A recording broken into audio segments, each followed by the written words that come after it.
안녕하십니까? 안녕하십니까? 열린마당과 함께하는 금요일 아침입니다. 오늘은 우리 이웃들의 진한 삶의 이야기를 듣는 열린 초대석으로 준비했습니다. 네. 아주 특별한 두 분을 모셨는데요. 일단 이 두 분이 일하는 일터부터가 평범하지가 않죠. 네, 한 분은 재난 현장에서 일을 하시는 재난 전문가이시고요. 또 한 분은 바다에서 유물을 발굴하는 그런 전문가이십니다. 쉽지 않은 일을 하고 계시는 분이어서 오늘 들려줄 얘기가 참 많다고 합니다. 네. 이분들이 하는 얘기 중에는 우리가 꼭 기억해야 되고 챙겨야 되는 유익한 정보도 있다고 하니까요. 기대 많이 해주시기 바랍니다. 네. 먼저 패널 두 분과 인사 나누겠습니다. 네, 안녕하십니까? 어서 네, 오십시오. 안녕하세요. 예년 같으면 이런 장마들 지나고 나면은 휴가 얘기들 했었잖아요. 그때가 정말 그리운 것 같습니다. 올 네. 여름은 어떻게 보내실 것 같으세요? 글쎄 올해도 휴가는 없을 것 같아요. 예. 특히나 이제 코로나 때문에 여행을 갈 수가 없지 않습니까?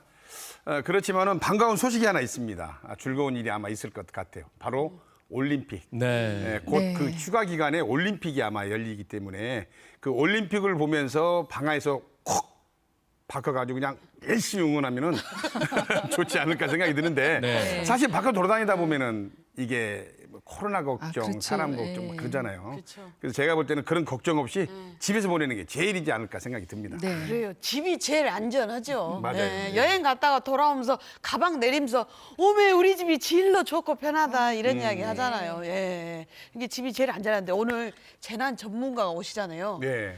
그분 집은 참 안전할 것 같습니다. 아. 여름 휴가를 그리 가면 어떤 집일까? 진짜 그리 가요? 그렇습니다. 예. 네, 그러네요. 뭐 저희 모두 네. 뭐 그분 집에 갈 수 있든 아니면 저희 집에 네. 있든 집에서 저희 열린마당과 함께 시원한 휴가 네. 금요일 보내시면 되겠습니다. 자, 먼저 첫 번째 초대 손님 만나 뵙도록 하겠습니다. 저희가 말씀드렸죠. 재난안전 전문가 송창영 박사 모시도록 하겠습니다. 여러분 박수 부탁드리겠습니다. 네. 반갑습니다. 요즘 정말 바쁘신 분이세요. 네. 우리 시청자 여러분께 인사 부탁드립니다. 네, 반갑습니다. 그 행정안전부 산하의 재난안전을 연구하는 한국재난안전기술원이라고 하는 재단법인의 이사장을 맡고 있고요. 또 광주대학교에 현재 교수로 있습니다. 네. 반갑습니다. 네. 아니, 우선 그 집은 좀 어떻게 안전하게 돼 있어요? 저는 가정 형편이 안 좋아서 아파트에 네. 살고 있습니다. 가장 안전하다는. 네. 네, 네. 아니 뭐 직함도 많으시고 워낙 네. 바쁘신데 요즘 들어 특히 더 바빠지신 게 예. 뭐 안타까운 일입니다만 학童 네. 붕괴 사고 때문이라고요. 예, 광주에 참 안 좋은 좀 창피스러운 일이 발생한 거죠. 그러니까 풍영전천이 인해서 초등학교 3학년의 2명이 아니, 좀 너무 안 마음 좋은 소식이 아프네요. 있었고 네. 광주 학동 붕괴 사고는 제가 한 20여 년 재난안전을 했지만 기존의 재난사고와는 약간 결이 틀리다고 저는 생각하거든요. 그러니까 혼자 자동차 운전해서 혼자 사고가 나서 혼자 자기가 다친 게 아니라 불특정한 다수가 선량한 시민이 다친 거잖아요. 그런데 그 사회 시스템이 제대로 작동이 안 돼서 했기 때문에 이번 기회에 저희들은 자꾸 얘기하지만 우리 사회가 자꾸 문제가 뭐냐면 재난이 생기면 온 나라가 분노만 하고 며칠 지나면 다 잊어먹어버린다는 그 문제가 있잖아요. 그래서 네. 저는 이런 분노와 무지의 반복 사회를 없애야 된다. 그래서 이번 기회에 사회 재난, 이 사람이 바뀌더라도 시스템만 제대로 작동하면 되거든요. 그래서 그런 거에 대해서도 좀 얘기를 했으면 좋겠습니다. 네, 뭐 유족들을 위해서라도 또 우리 모두를 위해서라도 네. 빨리 좀 철저한 조사가 이루어졌으면 하는 바람이고요. 네. 재난이라는 게 앞서 언급하신 뭐 건물 붕괴도 있지만 뭐 자연 재해도 있을 거고요. 굉장히 여러 가지죠. 그렇죠. 일단은 우리 행정안전부에서 과거에는 재난을 세 개로 나눴거든요. 자연재난과 사회재난, 인적재난 이렇게 나눴는데 2011년도부터는 이제 자연재난과 사회재난으로 이렇게 나누는 거죠.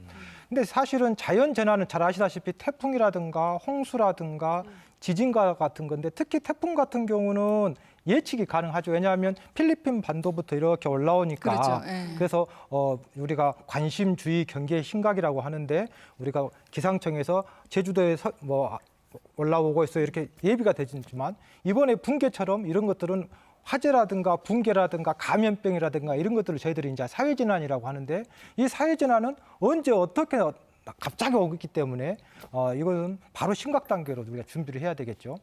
네. 그러니까 박사님 말씀하신 대로 살다 보면 안전사고 뭐 이렇게 그 자연재해 이런 그 재해가 도사리고 있죠. 곳곳에. 근데 문제는 뭐냐면 이런 재해가 나한테는 절대 일어나지 않을 것이다라고 생각하는 그래요. 그런 아니라는 생각을 생각이 문제가 아닌가 그런 생각이 좀 들어요. 그러니까요. 예. 이 불감증이 내내 시스템을 작동하지 못하게 하는 큰 원인인 것 같아요. 그러니까요. 근데 이제 나만 어떻게 안 되겠지 이런 생각 때문에 그런 것 같은데 흔히 많은 사람들이 흔히 겪는 재난 뭐가 있을까요? 그것도 궁금합니다. 아니 근데 지금 제가 봤을 때는 방금 질문 중에 중요한 답이 나왔는데 네. 이게 외국에서는 재난 관리는 네거티브 어프로치라고 하거든요. 그러니까 불안전하고 미흡한 것에 우리가 관심을 가져야 되는데 우리는 끊임없이 그냥 좋은 것만 예컨대 우리가 보잉 747 여객기가 부속품이 450만 개지만 절대 다수가 멀쩡하지만 하나의 부속품이 잘못돼도 추락한다면 그 하나에 대해서 우리가 관심을 가져줘야 되잖아요. 그리고 제일 큰 문제가 뭐냐면 우리 사회가 9시 뉴스에 나오는 모든 재난 사고가 나도 그럴 수도 있고 내 가족도 생길 수도 있는데 우리는 끊임없이 산자화법으로 남의 일로만 생각하는 거죠. 네. 그러니까 지금 쉽게 설명해서 우리나라의 지금 교통사고 사망자가 한 해에 약 한 3,800여 명이 사망하거든요. 그러니까 어마어마하게 많이 사망한 겁니다. 한 해 우리나라가요, OECD 국가 중에서 정말 이 방송을 통해서 우리 국민들도 꼭 알아주셔야 될 것 같은데 한 해 우리나라에서 교통사고 사망자가 제일 많았던 해가 1991년도에인데 한 해에 13,000여 명이 사망했습니다. 와. 그러니까 대한민국이 OECD 국가 중에서 평균 5천여 명이 사망한 걸로 이렇게 분류를 하는데 5천여 명이면 베트남 전쟁 때 우리네 젊은 군인 아저씨들이 그 총탄이 빗발치는 전쟁터에서 9년 동안 싸우다가 전사한 숫자가 5,099명이거든요. 그러니까 사실은 우리가 이 살기 좋은 대한민국에서 9년도 아니고 1년에 그렇게 사망했다? 그러면 우리는 밥상머리에서 사회에서 학교에서 이 교통사고에 대해서 뭔가 교육도 하고 한 번쯤은 얘들과 토론을 해야 되는데 우리는 끊임없이 남의 애들만 사고가 날 것처럼 생각하고 있는 거거든요. 감독님도 우리 담비하고 네. 꼭 그렇게. 알겠습니다. 그래서 지금 이 순간부터라도 이 안전사고라는 게 결코 남의 일이 아니다. 내 네. 일이라 생각하시고 이 시간도 함께 해 주셨으면 좋겠습니다. 근데 이 재난 안전사고라는 게 또 계절에 따라서 이렇게 유형이 좀 나누게 되겠죠? 이게 이제 아무래도 그런 그 계절별로 생기는 재난 유형이 있습니다. 네. 예컨대 이제 1, 2월 달 같은 경우에는 아무래도 폭설이라든가 또 해빙기야. 겨우내 얼었다가 이제 땅이 녹아지면서 그다음에 4월 달쯤 되면은 이제 황사가 우리나라 이게 기후 때문에 황사가 옵니다. 그리고 이제 행정안전부에서는 4월 달부터 10월 달까지를 자연재해 대책 기간이라고 하는데 보통 이제 6월 달부터 해가지고 한 8월, 9월 달까지는 아무래도 태풍이라든가 홍수라든가 이런 자연재난이 많이 옵니다. 그리고 이제 가을 때쯤 되면은 등산이라든가 낚시라든가 이런 행락철 재난이 또 많이 생깁니다. 그러다가 이제 겨울로 넘어가면은 이제 폭설이라든가 최근에 강원도 같은 경우에 우리나라가 지금 재난이 기후변화 때문에 그런 재난 유형에 따라서 사회 시스템이라든가 법이라든가 제도라든가 이런 것이 지금 못 따라주고 있거든요. 왜냐하면 폭우라든가 폭설은 100년 빈도로 오고 있는데 우리는 과거에 10년 빈도, 20년 빈도의 하수관의 환경이 이렇게 결정나고 있기 때문에 당연히 폭우가 오면은 넘쳐날 수밖에 없는 구조거든요. 그래서 그런 이야기도 또 오늘 조금 외국 사례 같은 것들도 좀 제가 얘기를 좀 했으면 좋겠네요. 네. 아무래도 오늘 같은 경우에는 여름철에 저희가 만날 수 있는 재해에 대해서 집중적으로 얘기해 보면 좋을 텐데요. 네. 뭐 이번 주만 해도 장마 때문에 좀 피해를 본 지역이 있고요. 뭐 호우, 장마 피해 이런 게 구체적으로 어떤 것들이 있습니까? 그러니까 이제 태풍이라든가 호우라든가 지금은 장마 전선으로 인해서 이제 각종 이 엄청난 폭우가 오는데요. 이제 대표적인 태풍과 호우 한꺼번에 한다면 이게 태풍이라고 하는 것은요 크게 두 가지가 있습니다. 엄청난 폭우를 동반하는 태풍이 있고 엄청난 강풍을 동반하는 경우도 있고 물론 이제 강풍과 강우를 같이 겸한 것이 있는데 대표적인 것이 2002년 태풍 루사 같은 경우는 엄청난 폭우를 동반했습니다. 그러니까 제주도 서귀포를 관통해서 태풍의 핵이 쭉 구례 화엄사를 관통해서 태백산맥을 따고 가다가 강원도 강릉에서 이제 했는데 우리나라의 기후 특성상 이제 해수면의 온도가 높으니까 우리 자동차의 휘발유처럼 태풍의 이 연료는 뭐냐면 수증기입니다. 그런데 해수면의 온도가 높으면 수증기가 공급이 잘 되겠죠. 그러다 보니까 요즘에 태풍이 점점 힘이 더 세지는 거예요, 얘네들이. 그래서 강원도 강릉에서 동해 해수면 온도가 높으니까 수증기가 휘발유를 계속 공급시켜 주니까 당시에 하루에 강원도 강릉에서 일 강우량인데요. 870.5mm가 온 거예요. 그러면 870.5mm가 어느 정도냐? 우리나라의 최근에 1월 1일부터 12월 31일까지의 강우량이 평균 전체 대한민국 평균을 잡았을 때 850에서 1,300입니다. 그러니까 하루에 870.5mm 갔으니까 일년에. 거의 절반이 내려버렸어요. 거의 1년치 예. 올 비가 예. 하루에 온 거죠. 당시에 강원도 강릉 시민들 인터뷰를 보면 비가 아니라 양동이로 하루 종일 그냥 퍼부었다.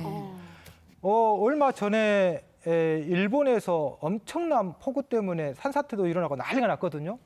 그 비가 일 강우량이 얼마냐면 300mm 정도 왔습니다. 그러니까 일본도 300mm 정도인데 초토화가 됐으면 강원도 강릉 어떻겠습니까?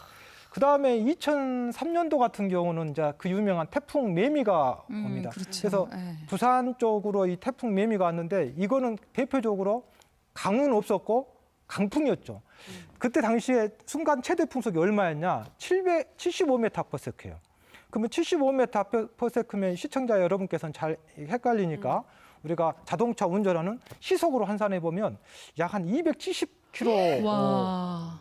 그러니까 아마 김성환 감독님이 공을 아무리 세게 던져도 아마 130, 40 인제는 안 되시죠. 150으로 해주세요. 150이면 손동열 선수 아닐까요? 네. 그러니까 그 한 270 정도면은 어마어마. 그러니까 당시에 태풍 매미가 왔었을 때 기억나신가 모르겠습니다만은 테트라포드라고 해가지고요. 우리 바닷가에 맞아요. 가면 엄청나게 콘크리트로 된 이렇게 만드는 거 있잖아요. 그게 보통 한 50톤에서 100톤 정도 되는데 그게 바람에 해가지고 부산 그 뭡니까 횟집 앞에 도로에 그냥 넘어왔다는 거 아닙니까? 그리고 그때 당시에 아시다시피 부산항에 엄청난 크레인이 전부 다 넘어졌어요. 11개가.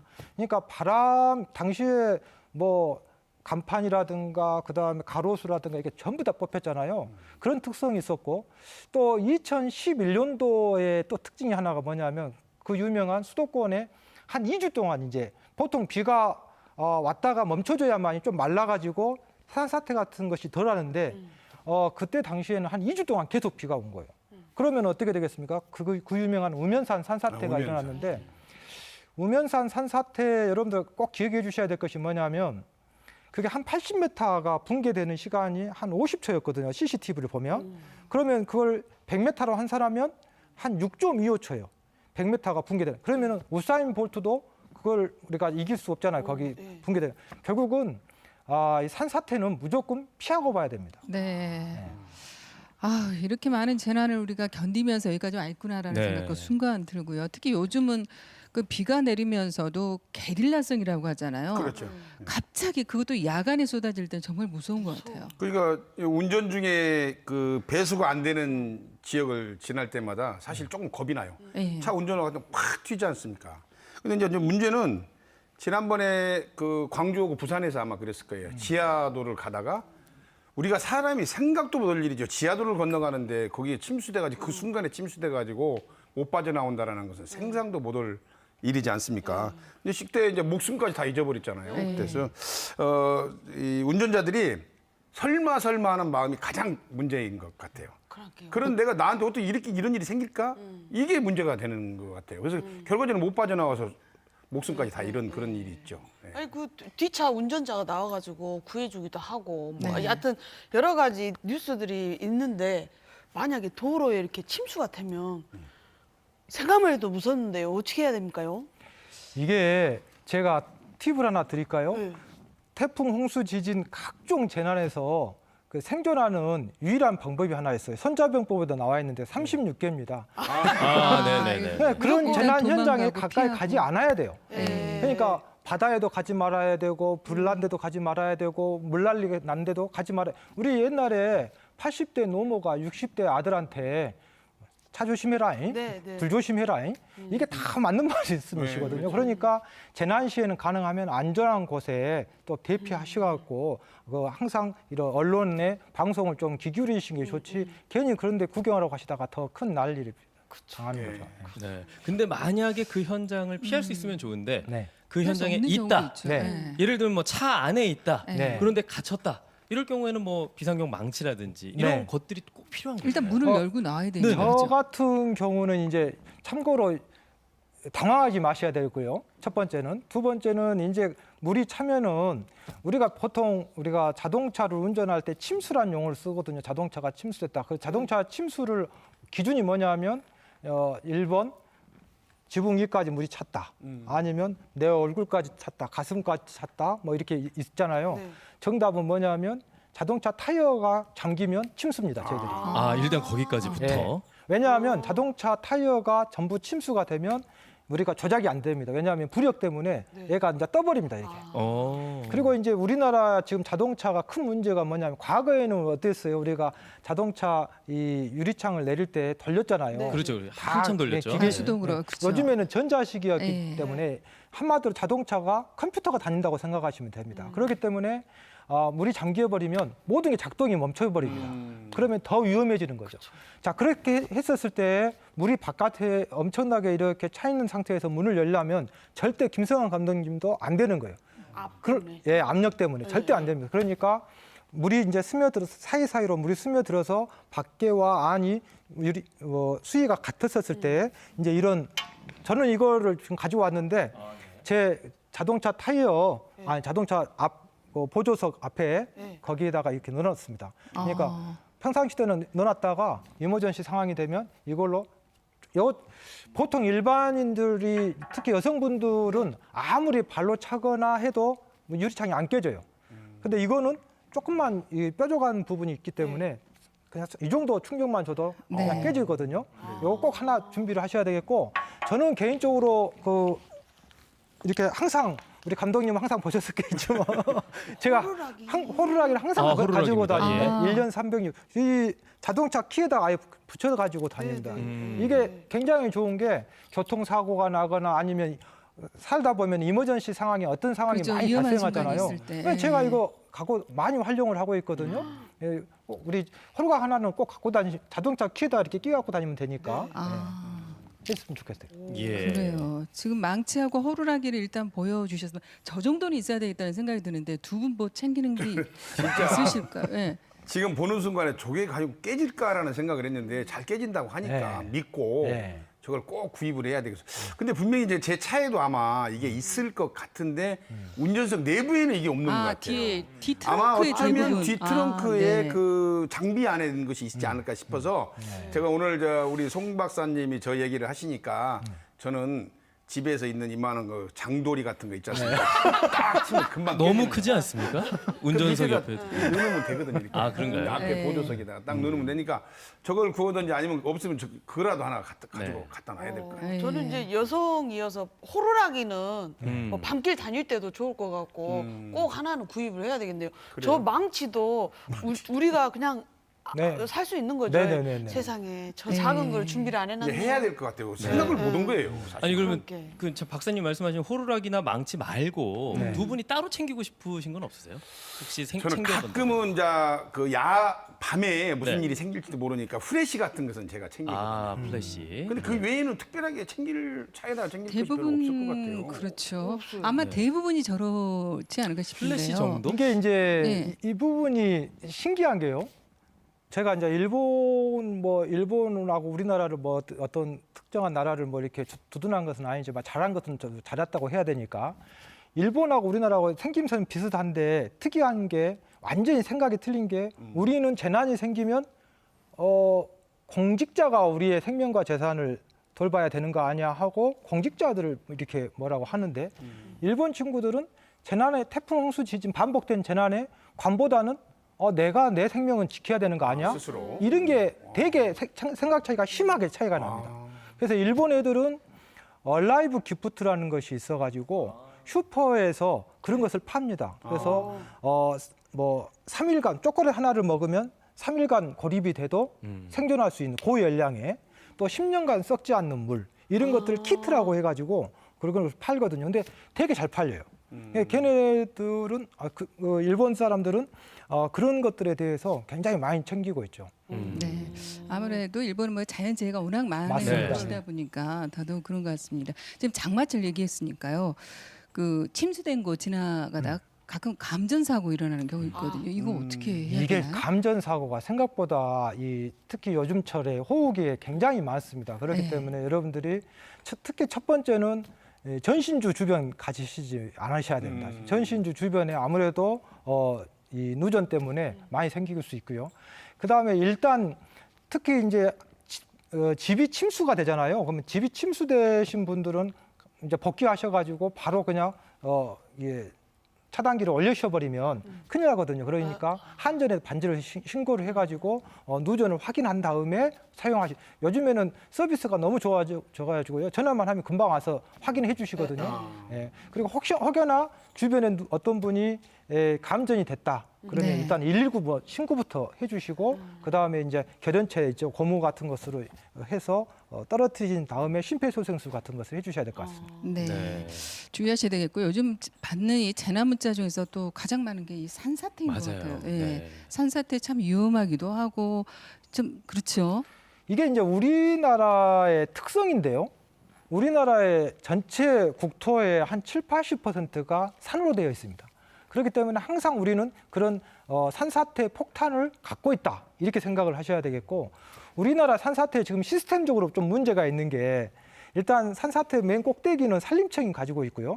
그다음에 도로라든가 터널을 하는 것은 국토부가 관리를 하고 있고 그다음에 산 아래에 학교라든가 어떤 아파트를 짓는다. 이것은 지자체와 행정안전부에서 하고 있거든요. 근데 전부 다 따로 놀고 있는 거예요. 그런데 실제로 제일 많이 산사태가 일어나는 곳은 어디냐면 산 맨 아래 부분입니다. 아무래도 위에서부터 흘러서 밑에서 이제 그렇죠. 실제로 피해를 입는 곳이. 근데 우리는 예. 그런 곳을 일본에서는 레드존이라고 합니다. 위험한 구역이다 해가지고 레드존이라고 구역해서 무조건 강제 이주를 시킵니다. 무조건 안전한 곳으로. 근데 우리는 그냥 이번에도 광양에서 문제 생겼었잖아요. 네. 그러니까 그런 경우에는 일본 같은 경우는 어떻게 하냐면 안전한 그 쉘터라고 하는 안전한 그 임시 거주지를 지정을 합니다. 우리도 지정이 되어 있어요, 현재. 우리나라는 지금 17개 광역시도 228개 시군구에 소위 10년간 침수 흔적도를 조사를 합니다. 10년간 물이 침수가 된지 안 된지 안 된 곳에 초등학교라든가 마을 회관 같은 것을 지정을 해가지고 산사태 위험 지역이 있으면 이쪽으로 오세요 하는데 이게 강제성은 없습니다. 근데 일본은 강제적으로 하죠. 강제적으로. 근데 네. 저는 이번 기회에 조금 이런 방송을 보신 그 기관에 계신 분들은 강제적으로 했으면 좋겠다. 지금 일본이라든가 미국 선진국으로 갈수록 이런 재난에 강제 이주를 시켜버려요. 작년에 허리케인 발생했을 때 우리가 말하는 태풍을 미국에서는 허리케인이라고 하거든요. 똑같은 태풍을. 근데 미국에서 플로리다에 허리케인이 발생하니까 몇만 명을 그 강제 이주시켜버리냐면 약 350만 명을 강제 이주시켜버리거든요. 그럼 우리나라로 인천 광역시의 시민들 전체 인구를 대이동을 시켜버리는 거거든요.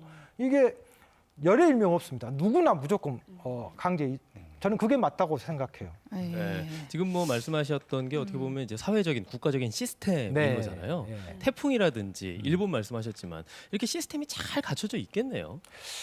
이게 시스템이 일본하고 또 우리나라하고 또 특이한 게 있어요. 일본은 매뉴얼 공화국입니다. 매뉴얼. 네. 여기 일본이 매뉴얼을 엄청나게 많이 만들었어요. 근데 우리나라도 매뉴얼을 적은 나라가 아닙니다. 우리나라도 청와대와 행정안전부 그다음에 현장에서 하고 있는 표준 매뉴얼과 실무 매뉴얼, 현장 조치 행동 매뉴얼인데 우리나라의 현장의 재난 유형별로 지금 현재 지정되어 있는 매뉴얼이 약 한 8,500개 정도 됩니다. 현장 조치 행동 매뉴얼. 그러면 많은 거냐? 일본에 비하면은 엄청 적은 겁니다. 일본은 더 많습니다. 근데 일본 애들이 정말 매뉴얼 좋아합니다. 매뉴얼로 시작해서 매뉴얼로 끝납니다. 근데 그게 꼭 좋은 것은 절대 아닙니다. 얘네들은 그 어떻게 보면 약간 여담을 드리면 일본의 그 옛날에 이 사무라이 정권이 약 한 600년 있었잖아요. 그러다 보니까 걔네들은 농부는 자기 구역만 내서 농사를 지어야 되고 사무라이는 아무리 배가 고파도 농사를 지으면 안 되고 칼만 갖고 있어야 되고 뭐 이런 게 있었어요. 그런 규정이 있었고 그런 규정을 지키지 않으면 사무라이가 그 자리에서 즉결 심판을 했잖아요. 그러다 보니까 일본 애들의 특이한 문화가 뭐냐면 무조건 시킨 대로 한다. 매뉴얼대로 한다. 재밌는 게 일본 동경에 가면 신기한 문화가 있는데 종업원들이 여러 명 있잖아요. 그러면 어서 오세요 하는 이라세 이마세 하신 분 따로 있고 탁자 치운 분 따로 있고 음식 갖다 준 분 따로 있고 이렇게 되잖아요. 그것도 일종의 매뉴얼인 거고. 매뉴얼대로 자기 임무와 역할만 하는 거예요. 근데 우리는 500년 역사의 외침이 많았잖아요.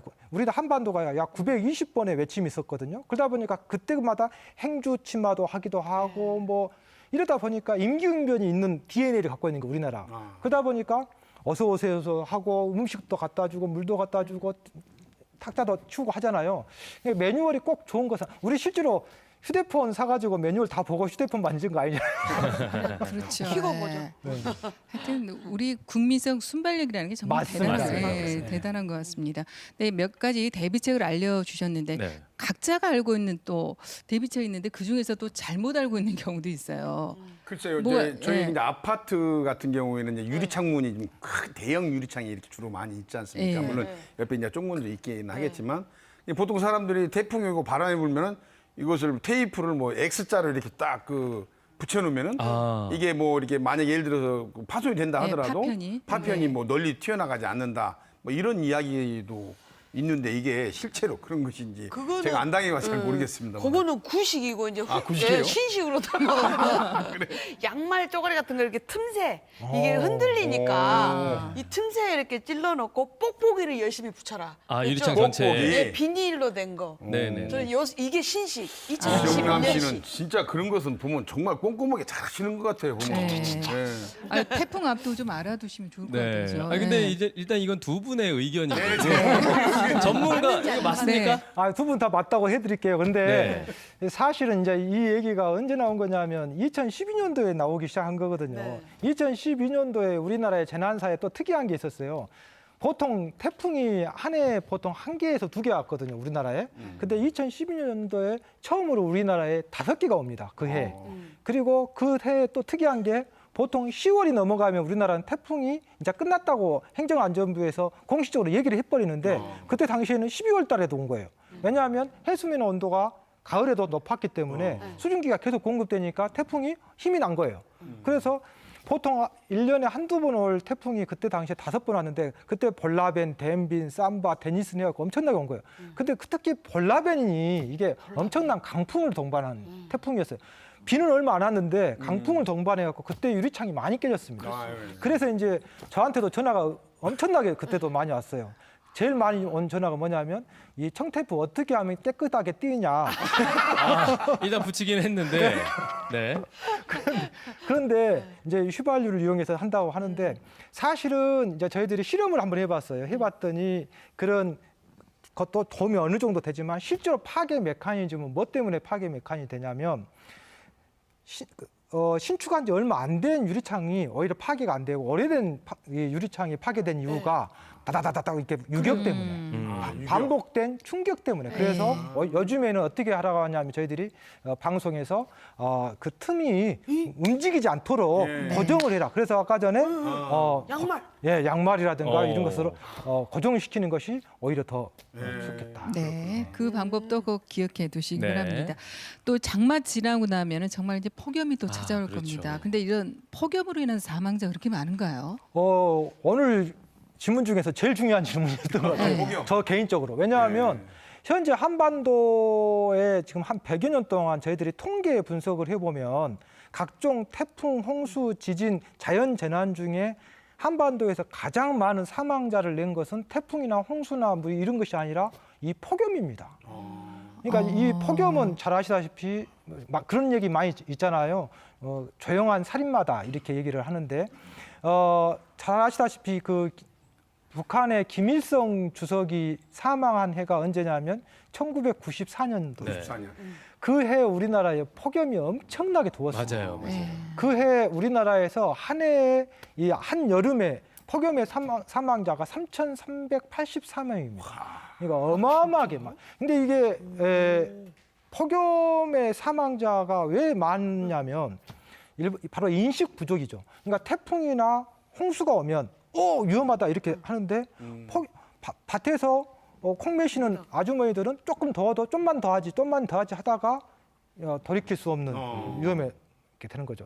그러니까 이 폭염이 오면 그래서 저희들이 이제 이런 것들을 오늘 방송이 굉장히 중요한 건데 일반인들은 무슨 폭염이 중요하려야 하는데 사실은 굉장히 더웠었을 때 우리 휴대폰에 누구 돌아가셨다고 문자가 더 많이 오거든요. 네.